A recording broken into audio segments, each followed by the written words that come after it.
Brief. Donc, ce qu'on va faire là, c'est qu'on va tout simplement débrief ces 16e de finale de la Champions League. Enfin, c'est 16e. C'est tirage au sort, parce que les matchs n'ont pas encore eu lieu, bien évidemment. On fera les petites pronostics, etc. On verra. Rediff sur YouTube ou pas. Bah, comme j'ai dit, je pense qu'il y aura une rediffusion sur YouTube. Donc, on va faire dans l'ordre de tirage. Enfin, il me semble que ça a été dans cet ordre-là, les tirages, si je ne dis pas de bêtises. Moi, j'ai pas vu le tirage au sort en direct parce que j'étais au travail. J'ai suivi quand même, hein, je suivais sur mon téléphone mobile. Mais voilà, j'ai pas vu en direct le tirage.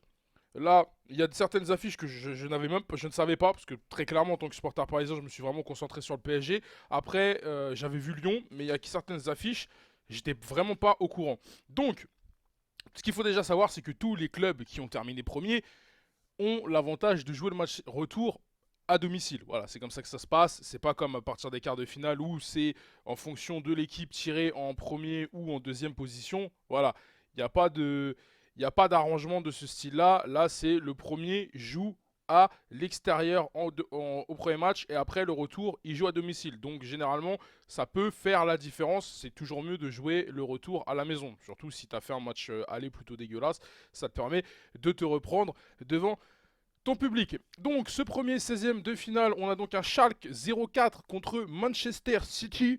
Bon, très clairement, je pense que parmi toutes les affiches, il y en a deux que je vois vraiment déséquilibrées, vraiment de assez élevé au niveau du déséquilibre.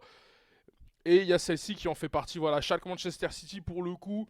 Moi, l'équipe que je voulais tirer en tant que supporter parisien, très clairement, c'était Schalke. Hein, c'est pas pour manquer de respect à cette équipe ou autre, mais voilà, je pense que Schalke est probablement l'équipe était probablement l'équipe la plus faible au niveau des deuxièmes à tirer. Et au final, bah, c'est Manchester City qui les a eu. Donc généralement, Manchester City, c'est vrai qu'ils n'avaient pas énormément de chance au niveau des tirages au sort. Là, c'est vrai que pour une fois, ils ont eu pas mal de chance. Je vais muter mon micro parce que je vais me moucher et ça risque de faire énormément de bruit.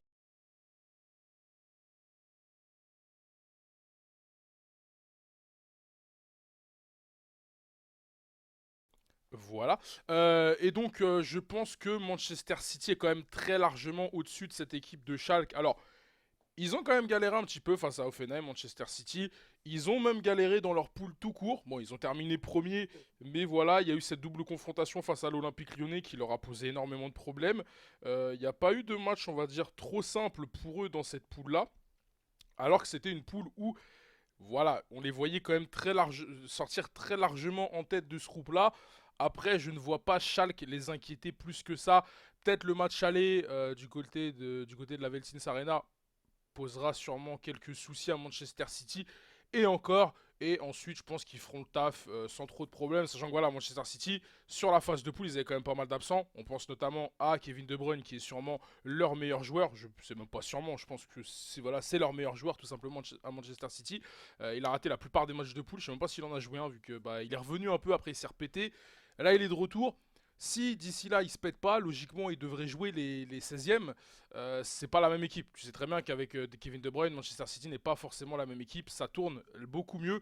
Donc, si on doit faire un pronostic, et moi je vais faire ce pronostic-là, je vois Manchester City l'emporter sur la double confrontation. Je les vois même gagner les deux matchs. Alors, avec un petit peu plus de difficulté peut-être sur le match aller, mais je les vois pas perdre ne serait-ce qu'un point. Bon, il n'y a pas de système de points, mais je les vois même pas. Je vois même pas Schalke réussir à accrocher un nul contre Manchester City. On les a vus en championnat face à Dortmund là il y a pas longtemps. Malgré le fait que c'était un derby, c'est un match très important pour eux. Ils ont pas existé dans ce match-là, quoi. Ils ont pas existé dans ce match-là, et du coup, c'est pour cette raison que je vois Manchester City s'en occuper sans trop de difficultés. La deuxième affiche, une très grosse affiche déjà, Atlético Juventus. Alors, moi, je pensais vraiment que l'Atlético Madrid, on allait se les taper. Hein. Pour moi, c'était sûr que ça allait être eux. Enfin, il y avait deux équipes que je voyais. Bon, il y en a une des deux qu'on a tapé, mais pour moi, pour le coup, c'était quasi sûr. C'était du 90% Atlético Madrid pour nous. Hein. Je sais pas pourquoi je le sentais gros comme une maison. Non, sur mes lives, c'est ça, c'est aussi freestyle Nova Ramos. Mais là, on est sur un débrief, donc on va pas partir en cacahuète sur ça, mais après sur les Live Club Pro et tout, t'inquiète pas que c'est freestyle, tu connais. Atlético Juventus, donc moi je voyais vraiment l'Atlético, je pensais que c'était limite la pire configuration pour nous. Ah mais 9-2, moi je veux interagir avec toi, mais là pour l'instant je vois juste... je vois que vous vous parlez entre vous. Donc je vais pas interagir si vous vous parlez entre vous, mais parlez, posez des questions, on répondra à tout ça. Donc Atlético Juventus, voilà comme dit Adrienaf, match avec peu de buts. C'est clair que ça risque d'être une double confrontation assez chiante. On a affaire à deux équipes plutôt défensives, même si c'est vrai que la Juventus c'est une équipe qui a quand même une puissance de frappe, on va pas se mentir, avec l'arrivée de Cristiano Ronaldo, avec du Dybala, etc. Mais ça reste une équipe quand même qui a pour base sa défense. Après, on va pas se mentir, je trouve que l'Atlético Madrid cette saison est moins bien que les années précédentes. Le match n'aura pas lieu tout de suite, hein, voilà, on sait tous que c'est à partir de février que ça commence à jouer, donc d'ici là les équipes ont plus ou moins le temps de se refaire une santé, il y a le mercato d'hiver qui aura eu lieu, etc. Donc peut-être que certains clubs se seront renforcés ou même certains clubs se seront affaiblis, et du coup peut-être que l'Atlético ira mieux d'ici là. Après, je vois cette équipe de la Juventus. Moi, je vois l'équipe de la Juventus comme une des équipes favorites de cette Ligue des Champions. Alors, on sait tous que Cristiano Ronaldo aime beaucoup faire du mal à cette équipe de l'Atlético Madrid. Est-ce que dans une configuration autre qu'un derby, parce que généralement les Atlético, quand Ronaldo jouait l'Atlético, c'était dans le derby de Madrid. Mais c'est une équipe qui connaît très bien. L'équipe de l'Atlético connaît aussi très bien Cristiano Ronaldo. Je vois quand même la Juventus passer. Alors après, ça risque d'être du spectacle pas très très sympathique à regarder, hein, très clairement. On sait très bien que l'Atlético c'est une équipe chiante à regarder jouer. La Juventus sur certains matchs aussi. Donc ça risque d'être une bataille défensive en espérant qu'on n'ait pas le même scénario que le Atlético PSV d'il y a 2-3 ans, je sais pas si vous vous rappelez, où en gros aucune des équipes a marqué sur les deux matchs, ou alors si je crois il y a eu un but, enfin les équipes ont fait match nul. Et au final, on s'est tapé une séance de tir au but affreuse. J'espère que ça sera pas ce scénario-là. Après, il y a peut-être des chances qu'on ait ça. Moi, je pense que je vois la Juve passer. Je vois quand même la Juve passer du fait que ce soit quand même eux les favoris. Mais ça risque d'être deux matchs, je pense, très chiants à regarder pour nous, les fans de football, les amoureux de football. Et je vois pas énormément de buts, quoi. Limite, je vois un, voire deux buts sur la double confrontation. Tu vois, ça va vraiment être des affiches serrées, quoi. Limite, un petit 1-0 à l'aller, 1-0 au retour. Ou 1 ou 2-0 sur un match. Fin de l'histoire. Après, derrière, ça bétonne. Mais je vois pas cette affiche comme... ça va être une grosse affiche sur le plan tactique. Mais à regarder, je pense que ça va pas être très très sympathique, hein, pour le coup. Ensuite, le troisième match, le match qui m'intéresse le plus forcément vu que ça concerne mon équipe, Manchester United Paris Saint-Germain. Alors là les amis, on a tapé du gros. On a tapé du gros, c'est un gros nom. C'est inédit pour le coup, il n'y a jamais eu de Manchester United Paris Saint-Germain en Coupe d'Europe, donc c'est vraiment de l'inédit. Je suis confiant, je vais pas vous mentir, je suis confiant, je commence directement par ça. On est confiant concernant ce match. Ça va être compliqué. Je suis pas confiant en mode on va leur mettre une branlée. Ça va être un match compliqué. On sait que Manchester United et Mourinho, c'est quand même il y a quand même de l'expérience. C'est une équipe défensive et on sait que les équipes qui défendent posent quand même des problèmes au Paris Saint-Germain. Après, euh, après, voilà, on sait que le PSG cette saison, notamment sur, bizarrement, le match nul à Naples, un partout. Après, tu as eu cette réaction d'orgueil du Paris Saint-Germain. Et depuis, entre Liverpool, Belgrade, tu as pu voir une équipe du Paris Saint-Germain vraiment très intéressante. Et à côté de ça, Manchester United déçoit de plus en plus. Après, comme je l'ai dit pour l'Atlético, d'ici février, il y aura sûrement du changement. On sait que Manchester a de l'argent, c'est un club qui risque d'investir cet hiver. C'est un club qui investit toujours en hiver. Après, pas forcément à bon escient, on a pu voir avec Alexis Sanchez l'hiver dernier. Au final, le mec ne s'est pas forcément, ne s'est pas forcément adapté. Après, il y a Ibrahim qui dit quelque chose d'intéressant. Ça se trouve, Mourinho ne sera même plus l'entraîneur le jour du match. C'est vrai aussi, c'est possible qu'il y ait un changement d'entraîneur. Et du coup, une refonte pas totale de l'effectif, parce que bon, ils vont pas refaire tout l'effectif, mais une refonte totale au niveau de la tactique. Peut-être que c'est une équipe qui va commencer à attaquer, etc. Donc d'ici là, peut-être que ça va bouger. Après, je vois pas Mourinho partir tout de suite. Moi, je pense que si Mourinho part, ça serait peut-être justement après une élimination contre le Paris Saint-Germain, ou alors peut-être après pas mal de défaites en championnat, parce que c'est vrai qu'en championnat, ils sont pas top. Là, il va y avoir le Boxing Day. Peut-être que le Boxing Day va être fatal pour José Mourinho. Après, Manchester United, on a pu voir sur cette poule, ils terminent deuxième d'une poule avec la Juventus de Turin. Ils auraient pu finir premier si ils n'avaient pas fait les cons contre Valence. Bon, ils ont fait les cons contre Valence, on l'a tous vu. Défaite. Après, ils ont quand même réussi à faire leur exploit face à la Juventus. On se rappelle tous du match de Manchester United à Turin. Ils doivent se faire défoncer ce match-là. Au final, ils perdent. Au final, ils gagnent. Ils doivent se faire déchirer. Hein. La Juventus, ils ont, je sais pas, ils doivent en mettre 5 ou 6 des buts. Au final, victoire 2-1 de Manchester United. Et ils sont pas loin de mettre le 3-1. Ils sont pas loin de mettre le 3-1. Et du coup, tu vois que c'est une équipe, faut quand même la prendre au sérieux. Même si c'est pas forcément top avec Mourinho à ses commandes. Après, en tant que supporter parisien, et je pense quand même que sur cette confrontation, avec le standing actuel du Paris Saint-Germain, on voit que la méthode Tourelle marche énormément. Je pense que le PSG est favori déjà. Par rapport aux deux clubs, déjà le PSG est favori. Après, de toute façon, Tourelle, on sait tous qu'il va travailler ce match comme un fou. Neymar est en mission, Mbappé est en mission. Moi, j'ai confiance. J'ai confiance en joueur, mais il faudra quand même se méfier. Ça ne sera pas forcément une partie de plaisir comme certains l'estiment. Je vais quand même regarder un petit peu le chat. Fat, t'as vu sur Twitter, les Anglais ne sont pas bien quant au tirage au sort du PSG, on dirait nous les autres années. Bah après Manchester United, de toute façon, la communauté anglaise, elle est grave dans le troll, etc. Tu vois, c'est comme avec les Lyonnais, on a pu, je sais pas si vous avez vu le tweet, enfin, regardez bien sous le tweet de Barcelone qui, par rapport au tirage au sort de l'Olympique Lyonnais, c'est que du troll. En fait, les gens sont énormément sur le troll par rapport à Twitter, etc. Après, je pense évidemment que les supporters de Manchester United ne sont pas trop confiants. C'est vrai que la prestation du Paris Saint-Germain sur le match retour contre Liverpool a quand même pas mal impressionné en Angleterre. Après, faudra se méfier bien évidemment, mais je vois le PSG quand même l'emporter. Je pense qu'il y aura du but quand même. Je pense qu'il y aura du but sur la double confrontation, même si Manchester United c'est une équipe qui défend, c'est une équipe plutôt défensive. Cette année ils prennent quand même pas mal de buts. Hein. On peut voir en championnat etc. que ça en encaisse du but.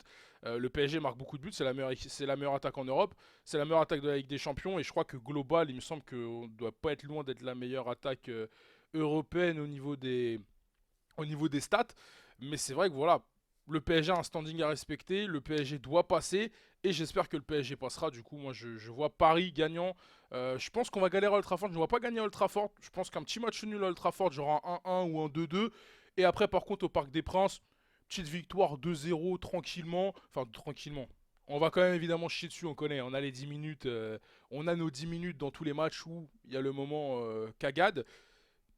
On avait bien tenu contre Liverpool sur ce moment-là. À Naples aussi, même si après, une fois qu'on était plus dedans, c'est Thiago Silva qui les remet dedans avec cette erreur. Et à Belgrade, par contre, on l'avait pris ce but-là. Attendez-vous aux rumeurs de transfert Pogba vers Paname ou même alerte info, Mbappé affirme à Mourinho rejoindre MU. Ouais, non, mais de toute façon, là, ça va être que du blabla, etc. On connaît, hein, les médias vont vouloir faire vendre, bien évidemment, avant ce match. Surtout que là, surtout que quand tu vois Pogba qui ne joue pas, parce qu'il y a aussi ce facteur-là à prendre en compte. Parce que sur la mauvaise forme de Manchester United, Pogba ne joue pas énormément. Quand tu vois qu'hier, à Anfield, il rentre même pas, alors que Manchester United était dégueulasse, c'est incompréhensible, c'est incompréhensible. Et je pense que Pogba sera là contre le Paris Saint-Germain. Ensuite, du coup, je vois Paris. Donc pour l'instant, je vois City, Juventus et Paris au niveau des 3 premiers matchs. Tottenham-Dortmund. Alors là, ce match-là, cette affiche risque d'être vraiment très intéressante. On a une équipe de Tottenham qui s'est qualifiée sur le fil, hein, avec un but de Lucas Moura, une égalisation de Lucas Moura au Camp Nou face à un Barça certes déjà qualifié, mais une égalisation de Lucas Moura au Camp Nou qui permet à Tottenham, grâce à la différence particulière, parce qu'ils avaient le même nombre de points que l'Inter Milan, de se qualifier. Et à côté de ça, tu as une équipe de Dortmund qui termine premier de son groupe, un groupe où on a bien vu l'AS Monaco se faire déchirer. Voilà, un Monaco qui s'est fait déchirer dans tous les sens, hein, un seul point pour l'ASM. Et donc Dortmund qui termine premier d'un groupe où moi je voyais plus l'Atlético Madrid terminer premier de cette poule-là, donc ça a été une surprise plus ou moins pour moi. Cette équipe de Dortmund déroule en Bundesliga, voilà, ils sont premiers avec 9 points d'avance sur le Bayern qui est deuxième, et encore le Bayern est troisième. Le Bayern est troisième parce qu'il y a la différence de but, mais voilà, ils ont 9 points d'avance sur le deuxième, sachant que le deuxième, il y a 2 ou 3 équipes à 30 points, eux ils en ont 39. Je pense que ça va être un match, comme Adrianaf le dit, risque d'y avoir beaucoup de buts sur cette double confrontation. On voit la puissance offensive de Dortmund. Tottenham, c'est une équipe qui marque aussi pas mal de buts. Il y a du Lucas qui fait une belle saison, Harry Kane, Hugminson, Eriksen. Ça risque d'être Moi, je pense que ça va être une double confrontation vraiment très kiffante à regarder. J'espère juste, moi personnellement, j'espère que ce match-là, il sera pas en même temps que Manchester United Paris. Parce que, bah déjà, forcément, avantage au PSG. Mais parce que voilà, ce match-là, moi, il me donne vraiment envie de le regarder. Donc j'espère vraiment que ce match ne sera pas en même temps que Manchester Paris ou même que le Lyon-Barcelone. Parce que bon, on va quand même regarder les deux clubs français. Et du coup, qui je vois passer sur cette double confrontation? Je vois quand même Dortmund passer. Dans le sens où Dortmund, ils sont quand même habitués à faire des perfs en Ligue des Champions. Après, Tottenham, c'est encore jeune. Est-ce que Tottenham va recruter? C'est ça la question, parce qu'on se rappelle du mercato d'été où il y a eu absolument aucune recrue.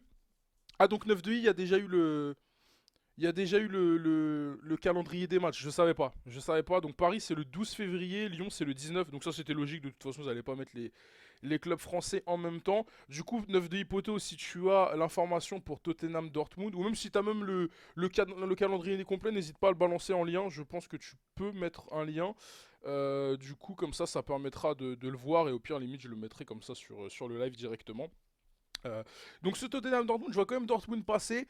Il risque d'y avoir énormément de buts. En plus de ça, je ne sais pas si Tottenham ils vont jouer dans leur nouveau stade déjà, parce qu'on sait tous que leur stade est en travaux depuis pas mal de temps, leur nouveau stade. Est-ce qu'il sera arrivé à temps pour, pour ce match-là? Je ne sais pas. Mais en tout cas, je vois quand même Dortmund passer. On sait en plus que voilà, le mur jaune, ça risque de faire la différence. Marco Reus est dans une forme exceptionnelle. Bon, d'ici février, on va toucher du bois parce que c'est un joueur que j'apprécie énormément. Il peut se blesser encore malheureusement parce que c'est vrai que c'est des pépins physiques qui reviennent, c'est très récurrent chez lui. On va toucher du bois pour pas qu'il se blesse parce que c'est un joueur exceptionnel et on peut voir que Dortmund ça tourne très bien quoi offensivement. C'est vrai que c'est très très impressionnant. Tottenham Dortmund c'est le 13, un jour après PSG Manchester. Bah parfait, voilà parfait. On va pouvoir regarder ces matchs-là tranquillement chez nous. Du coup, Dortmund, Tottenham, je vois Dortmund passer. Donc pour l'instant, en fait, je vois sur les équipes, je vois les 4 premiers. En fait, à chaque fois, je vois les premiers passer. Après, bien évidemment, il peut y avoir des surprises. Et il y en aura souvent. On joue en même temps que Rome-Porto. Donc Paris joue en même temps que Rome-Porto. Donc pas mal. Je pense que c'est un des matchs qui m'intéressait plus ou moins le moins. Donc c'est sympathique. Le deuxième club français maintenant, Lyon-Barcelone. Alors ça va être très très compliqué pour l'Olympique lyonnais. Parce que là, on est sûr. Moi je pense très clairement, quand j'ai dit que la Juventus faisait partie des favoris, moi je pense que l'équipe favorite de cette Ligue des Champions, c'est le Barça. Alors je m'explique, parce qu'il y a beaucoup de gens qui ne le voient pas. Même des supporters du Barça me disent que je dis n'importe quoi. Je trouve ce Barça vraiment très impressionnant en Ligue des Champions. Autant en championnat, il y a des côtés un peu poussifs de temps en temps. Là, en tant que en tant que supporter, qu'est-ce que je raconte? Parce que là, j'ai lu quelqu'un dire, étant fan de Porto, je dis n'importe quoi. En tant que amateur de football et grand fan de Léo Messi, ça risque d'être très très compliqué pour l'Olympique lyonnais. Faut prendre en compte aussi un facteur, parce que dire, j'ai vu quelqu'un dans le chat parler des absences. Et justement, il y a une absence qui risque de poser problème à l'OL. C'est Fouche qui le dit. Lyon a intérêt à ne pas avoir d'absent. Le Barça peut se le permettre. Et ben en fait, Nabil Fekir rate le match aller. Nabil Fekir ne sera pas là le match aller. Donc ça peut être vraiment très très déterminant cette absence. Quand on sait le talent offensif de Nabil Fekir quand il est dans un grand soir comme il l'a été face à Manchester City ou même face au Shakhtar dans ce match qui donne la qualification à l'Olympique lyonnais.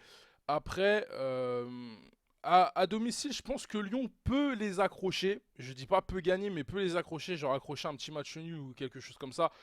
Après, au Camp Nou, ça va être vraiment très très compliqué. Surtout que Léo Messi il a l'air d'être en mission. Je sais pas s'il va conserver cette forme-là jusqu'à février-mars. Mais là, actuellement, Messi, moi, il est effrayant. Moi, il me fait très très peur, Léo Messi. Messi me fait super peur. Franchement, quand il est comme ça, Messi, ça fait trop peur. Ça fait trop peur, je me répète, mais ça fait trop peur. Après, voilà, Lyon a montré contre Manchester City qu'ils étaient capables de faire quelque chose. Après, Manchester City, il faut prendre en compte le match aller. Il y avait énormément d'absents côté City. Le match retour, City était déjà plus ou moins qualifié. Et tu vois que ce match-là, ils s'en foutaient. Enfin, ils s'en foutaient. À chaque fois que Lyon marquait, ils égalisaient quasiment derrière. En fait, ils accéléraient dès qu'ils prenaient un but pour égaliser. Mais en vrai, j'avais vraiment l'impression que Manchester City, sur le match retour surtout, ils n'avaient pas grand-chose à faire. Alors ça n'empêche pas que Lyon a très bien joué sur ces deux matchs-là. Mais je pense pas que le Barça va faire le même type d'erreur, etc. Après le duel Pep Genesio contre Valverde, ça va être sympathique à regarder aussi. On sait que l'immense Pep n'a que faire des gros clubs, des gros clubs européens, des cadors européens. C'est une partie de plaisir pour lui. Et face à un Valverde plutôt en difficulté du côté de Barcelone. On va pas se mentir. Mais malheureusement pour Lyon, je pense que ça va être très compliqué d'obtenir un résultat sur cette double confrontation. Et du coup, je vois le Barça passer. Je pense pas qu'ils vont prendre une branlée, Lyon. En fait, ça va dépendre de Messi, la branlée. Mais je vois Barça passer en mode tranquille, mais sans pour autant déchirer Lyon aller-retour, quoi. Je pense que le match au Parc OL sera plus ou moins serré. Après un petit 2-0, 3-1 à Dortmund, à Barcelone. Mais c'est vrai que ça risque d'être quasiment mission impossible pour l'OL. Après, impossible n'est pas français, comme on sait. Peut-être que l'OL arrivera à faire un exploit. Et on l'espère, parce que c'est vrai que le coefficient UEFA, on a quand même pas mal besoin. Donc Barcelone, pour moi, je les vois passer. Roma-Porto, probablement l'un des matchs qui m'intéresse, je pense, le moins. Je vais pas vous mentir, et c'est pas pour manquer de respect à ces deux équipes-là.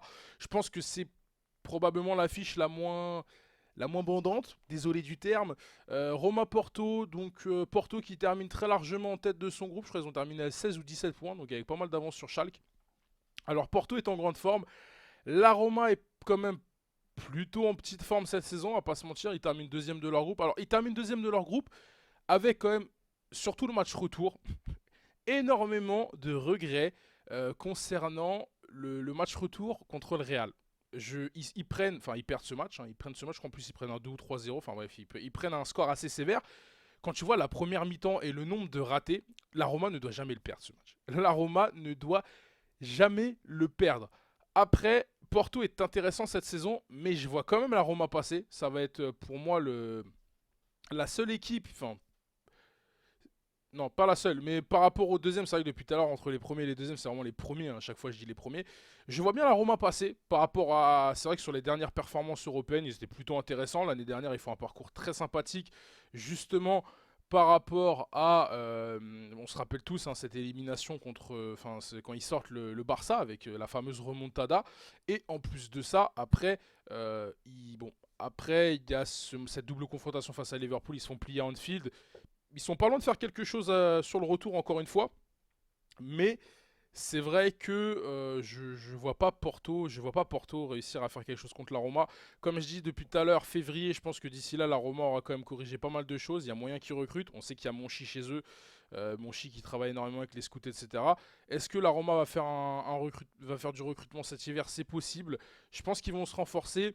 Alors certes, Porto a Marega qui est en forme, mais je les vois quand même passer. Je vois quand même la Roma passer à l'expérience. Et du coup, ça serait pour l'instant le seul deuxième que je vois passer en huitième de finale. Enfin, en huitième, qu'est-ce que je raconte? En quart de finale, parce que là, ce sont les huitièmes. Ensuite, on a donc le Ajax Real Madrid. Ajax Real, alors c'est vrai que l'Ajax est en très grande forme. Ils ont pas mal impressionné contre le Bayern. C'était un match monstrueux en plus à regarder. Je sais pas pour ceux qui ont eu la chance de regarder ce match-là. Moi, je le regardais pas, mais j'ai regardé ensuite. Je l'ai re-regardé après derrière. Donc le lendemain, je crois que je l'ai regardé. Je me suis tapé, je l'ai téléchargé, je l'ai regardé. Très très grand match. Une équipe de l'Ajax avec le fameux duo des deux, de Jong de Light. Qui font vraiment de très très belles choses. On a Ziyech aussi, comme dit Ibrahim, masterclass de JS au Bernabeu. On a Ziyech qui fait vraiment une saison complètement folle. Est-ce que en hiver ils vont se faire dépouiller? Je pense pas, ça risque plus d'être l'été prochain qui risque de se faire dépouiller l'Ajax entre Delay et De Jong. Peut-être Ziyech s'il continue comme ça, je pense que Ziyech, il y a moyen qu'il signe ailleurs. Enfin, parce que ça fait quand même des années que Ziyech il fait de belles choses avec l'Ajax, mais là cette saison il est vraiment on fire. Je vois juste Griezmann qui dit un grand Javier Pastore par rapport à Roma Porto. Vu les pépins physiques de Javier, je ne pense pas qu'il sera là, mais bon. Il peut toujours avoir d'espoir pour les pastoristes. Et donc le Ajax Real Madrid. Certes, l'Ajax est en grande forme, alors que le Real est plus ou moins en méforme.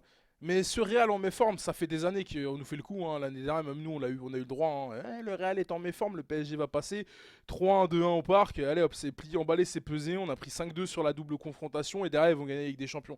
Donc moi, les Real Madrid en méforme, pour moi, je n'y crois plus. Je n'y crois plus. Le Real va passer à l'expérience. Et c'est tout. Voilà, pour moi, le Real Madrid va passer à l'expérience. L'Ajax risque d'être intéressant sur cette double confrontation, mais je ne les vois absolument pas passer. Je ne les vois pas passer, ça reste le Real. Ça reste le Real. Comme d'habitude, à partir de janvier-février, ça se réveille. En plus de ça, bon, je vais pas faire le rageux, mais on sait que l'arbitrage, à partir d'un certain stade pour le Real Madrid, comme pour le Barça et d'autres gros clubs européens, ça commence à être sympathique. Bon, là, il y a la VR qui va arriver. Mais c'est vrai que voilà, ça reste le Real Madrid. Oui, il y a plus CR7, ouais, il y a peut-être plus CR7, Tara Messi, mais voilà, ça reste le Real Madrid, ça reste un gros club européen. Il y a peut-être plus Ronaldo, mais il y a encore des gros joueurs là-bas. T'as du Benzema, t'as du Bale, t'as du Kroos, t'as du Isco, t'as du Modric, t'as le Ballon d'Or Luka Modric, t'as la défense, t'as une défense qui est capable de mettre, enfin, au niveau des défenseurs, t'as des mecs capables de marquer des buts entre les Marcelo, les Cavaral, Ramos, Varane un peu moins, mais je pense que moi, je pense quand même que le Real est au-dessus. Voilà, le Real est au-dessus, ça reste le Real Madrid. Et on sait tous que même s'ils font des débuts de saison plutôt moyens ces dernières années, à chaque fois, ça se réveille à partir de janvier-février. Et ils risquent de. Je ne les vois pas dérouler comme ils ont pu faire contre nous. Parce que c'est vrai que contre nous, au final, au final contre nous, les gars, ils avaient plus ou moins déroulé le Real. Hein. Je ne sais pas si vous vous rappelez. Certes, on fait un match plutôt sympa à l'aller. Sur la fin du match, on se fait plier en deux. Au Parc des Princes, ils sont jamais inquiétés dans le match, les mecs. Ils ont jamais été inquiétés une seule fois au Parc des Princes. Euh, Isco, ils puent leur mère cette année. Ouais, mais Taramessi, ils puaient leur mère aussi l'année dernière, jusqu'à partir de janvier-février, ils puaient leur mère, ces joueurs-là. Marcelo était pas bon, au final, masterclass contre nous. Kroos était pas bon. Modric était plus ou moins moyen. À chaque fois, c'est le même cinéma, c'est le même scénario chaque année. Certes, juste là, cette année, il n'y a pas Cristiano Ronaldo. Mais tu me dis, ce Real Madrid-là, il tombe contre une équipe, genre il tombe contre un Liverpool ou autre. Je veux bien que là, ça aurait été très compliqué pour eux. Mais malgré tout le respect que j'ai pour l'Ajax et tout, ça reste l'Ajax, tu vois. Ça reste l'Ajax, ça reste une équipe, certes, intéressante sur, sur cette phase de poule-là. Et même en championnat, là, ils déroulent encore là ce week-end. Ils ont mis une branlée à je sais pas qui, ils ont mis 8 ou 9-0. Mais voilà, les gars, ça reste le Real Madrid. Faut quand même se respecter un petit peu. Donc je pense que le Real Madrid va passer à l'expérience. Et enfin, le dernier match de ces 16e de finale. Non, de ces 8e. Je sais pas pourquoi je veux dire les 16e depuis tout à l'heure. Liverpool-Bayern Munich. Liverpool-Bayern Munich. Alors, le Bayern, ces dernières années, c'est vrai qu'ils avaient plus ou moins de chance. On se rappelle tous leur tirage l'année dernière en terminant deuxième de la poule du PSG. Les mecs, ils tapent Besiktas, ensuite ils tapent je sais plus qui. Bon, après ils tapent le Real Madrid. En plus de ça, logiquement, ils devraient passer. Ils auraient dû passer contre le Real Madrid. Si c'est simple, si le Bayern ne change pas de coach d'ici là, ils se font fracasser. Liverpool ne va même pas blaguer avec eux. Liverpool, ça reste un club très solide, on va pas se mentir. Certes, le PSG a fait un énorme match contre eux. Et on a pu le voir, hein, que je pense que le Paris Saint-Germain voilà, a montré sa supériorité sur le match retour. Même si sur le match aller, ils nous ont bu. Hein. Très clairement, le match aller, on se fait déchirer. Hein. Je tiens à le dire, le 3-2 est très très bien payé. Et on aurait fait 2-2, c'était vraiment l'un des hold-up. Lewandowski est incroyable. C'est vrai, Fouche, que Lewandowski fait une très grosse phase de poule. Mais à part l'Ajax, il y avait qui dans leur poule, tu vois? Il y avait qui dans la poule du Real à part l'Ajax? C'est même pas sans manquer de respect ou autre. En plus de ça, Liverpool, ils étaient à deux doigts d'une élimination. Au final, ils se qualifient face au Napoli dans des circonstances. Voilà, ça se joue à rien. Ça se joue à l'arrêt de Alisson dans le temps additionnel. Après, moi, je vois cette équipe de Liverpool passer. Faut se méfier quand même. Ça reste le Bayern Munich. Ça reste une bête endormie, une bête qui est blessée. Mais voilà, ils ont un effectif quand même pas mal vieillissant. Il n'y a pas forcément de renouvellement. Est-ce qu'ils vont recruter cet hiver? Je ne pense pas. Van Dijk suspendu. Ah, Van Dijk est suspendu. Ouais, mais Van Dijk est suspendu à l'aller ou au retour? La défense de Liverpool, c'est pas l'assurance touriste, on va pas se mentir. Ouais, c'est peut-être pas l'assurance, la défense de Liverpool. Surtout si tu me dis que surtout si on me dit que Van Dijk est absent. Mais après, voilà, comme je te dis, moi je pense que ce Liverpool-là, actuellement, après voilà, c'est clair que faire des pronostics, comme je dis depuis tout à l'heure, faire des pronostics pour des matchs qui vont avoir lieu en février-mars, c'est compliqué. Mais actuellement, Liverpool est au-dessus du Bayern Munich. Surtout que voilà, le Bayern n'aura pas Tolisso. Euh, le Bayern n'aura pas forcément Tolisso. T'as un Ribéry qui est vieillissant, un Robben qui est vieillissant. Il y a que Lewandowski vraiment qui est très impressionnant, je trouve, dans cette équipe du Bayern. Et d'ailleurs, c'est très fort parce que s'il arrive à faire, parce que c'est vrai que tu vois Thomas Müller, c'est un cadavre. Ils n'ont pas forcément le milieu de terrain, on va dire, qui tourne bien. Goretzka a un peu de mal avec l'équipe cette saison. La défense, Boateng est complètement à la rue. Hein. Boateng, il est complètement à la rue cette saison. Ils l'ont pas vendu au PSG. Au final, moi qui le voulais à Paris, je trouve qu'on a au final prendre Thilo Kehrer, c'était limite le move parfait.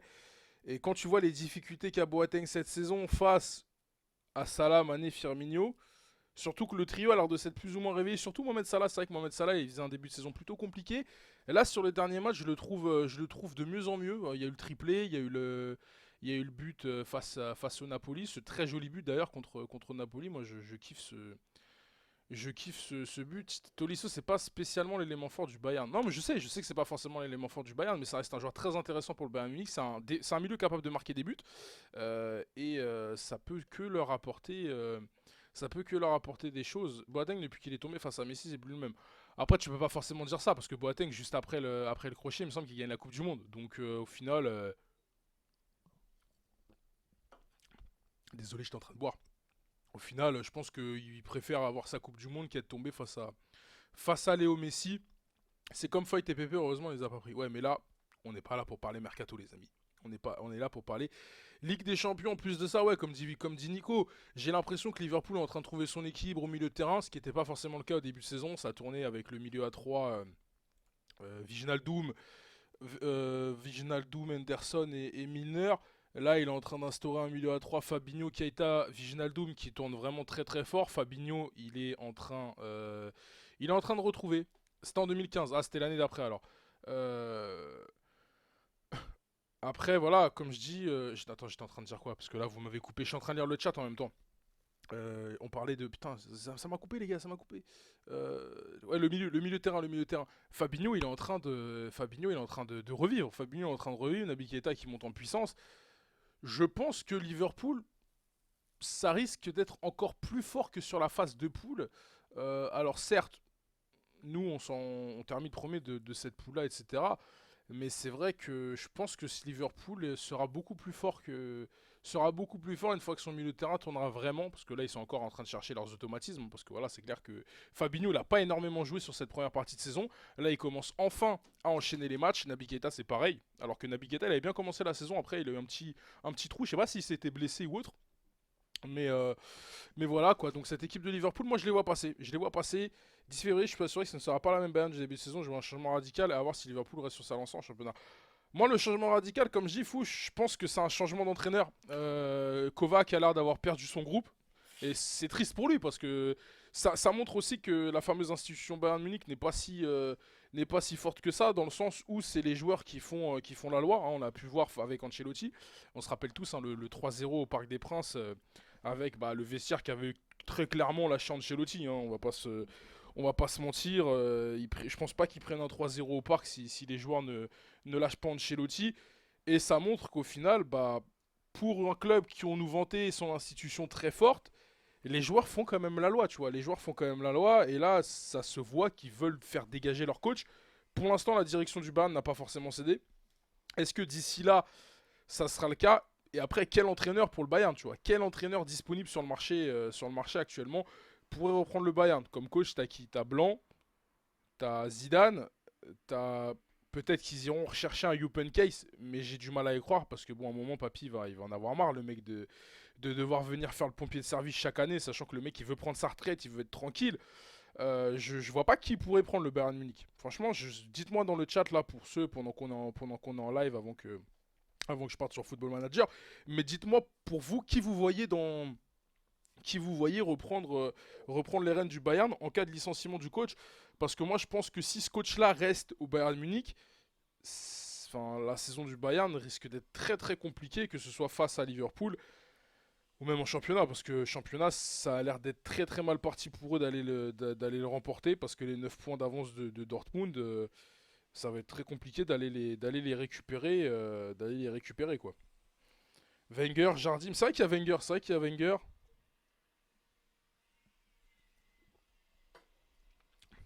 Le plus cohérent, c'est Wenger. Après, est-ce que Wenger a envie de réentraîner? C'est vrai que ça parlait de lui en tant que plus dirigeant ou comment dire, ou directeur sportif. Est-ce que il a envie d'entraîner? On verra. On verra si ça se passe comme ça. Toujours est-il que du coup, je vois quand même Liverpool passer sur cette confrontation. Du coup, pour faire un petit récapitulatif au niveau des matchs, pour mes pronostics, je vois donc Manchester City passer, la Juventus, le Paris Saint-Germain, Dortmund, Barcelone, la Roma, le Real Madrid et Liverpool. Donc n'hésitez pas, pour ceux dans le chat, à me dire, vous, votre pronostic. Vous mettez juste les clubs, vous avez juste à me dire prono, les clubs, etc. Pareil pour ceux qui vont regarder la diffusion, parce que je pense que je vais mettre ce petit débrief sur la chaîne YouTube, parce que je sais que c'est des vidéos qui plaisent, etc. D'ailleurs, pour ceux qui regardent, n'hésite pas à mettre un pouce bleu ou à lâcher un commentaire si t'as kiffé cette vidéo. Il y aura une vidéo débrief, j'ai pas vu le début du live. Ouais, bah Virtuo, je vais mettre le débrief. Là, ce que je vais faire, c'est que là, je vais aller sur Football Manager. Je vais mettre upload là tout de suite, vu que j'ai la fibre, ça va aller très rapidement. Et pendant que je suis en live, je vais continuer de live et je vais mettre la vidéo en ligne direct. Voilà. Je vais mettre la vidéo en ligne direct. Donc pour ceux qui regardent l'Ardif, n'hésite pas à mettre un pouce bleu, à lâcher un commentaire, à partager cette vidéo à tes amis, à ta famille, à tout le monde. Moi je reste en live, bien évidemment.